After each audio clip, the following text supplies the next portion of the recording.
Isilik film berria grabatzen baitu Lara Izagirre zuzendari zornotzarrak. Filma nora deitzen da, protagonista bezala, bidaia egiten du. Nik nahi dut izatea pelikula arin bat, ikusteko polita dana, erraza, eta gero azpitik daukana zerbait berezia, ez?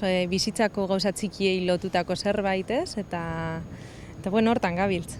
Pelikulak berez protagonistaren bidaiak zeharkatzen du muga, eta modu natural batean ekartzen dozkun iparraldera, ez? Orduan ekoizpen aldetik lehenengo aukera izan, bueno, guazen aurkitzen ia iparraldean ekoizleren batekin lan egin dezakegun, eta hor agertu zen La Fidel ekoiztetzea, eta guretzat oso naturala izan da, eta bai, bazkenean zabaltzen dozku zateak bi aldeetan. Lara Izagirreren filma, lehen filma, Unotonezin Berlin ezagutu genuen ere Donibane Loitzunen festival batean, han irabazi zuen sari bat, eta gero hasi gira elkar lanean, eta izan dira urte batzuk, eta orain gauzak konkretuak dira, eta ari gira grabatzen Hendaian, izan Hendai ere Ziburun beste gauz batzuk, baina 5 aste gehiago daramagu grabazioarekin. Agustora nahi genuen martxan, egunekoa aldogu moduen ataraten eta posik.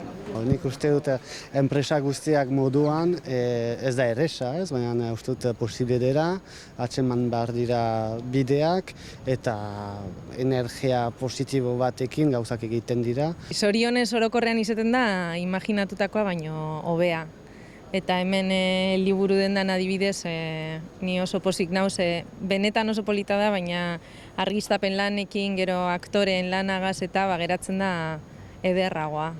Nora euskaraz grabatzen duten pelikula berri hau 2020an estrenatuko dute Euskal Herriko Zine Aretoetan. Uste dut asmoa dela historio politak topatzea, ez? Eta hor filmarekin bazen historio oso polit bat, Ipar Euskal Herriarekin lotua ere alde batetik, eta horrela hasi gira lanean. Gero euskaraz ezaitea gaur egun uste dut dela beste aberastasun bat, ari gira ikusten euskal filmak, ez?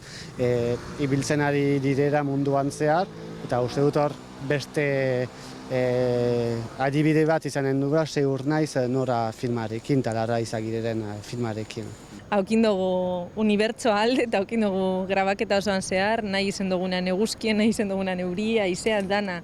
Eta bueno, ia oin geratzen da askuzen bi astetxotan bebai horrela jarraitzen dugun. Zineman ikusiko da, badira gaur egun beste plataforma batzuk, egunero asmatzen dira ere instrumentuak gure industrian, eta da ere guri ekoizleak, guri sortzaileak eta industriako jende guztiei atxemaitea beste modu batzuk filmak aurkezteko.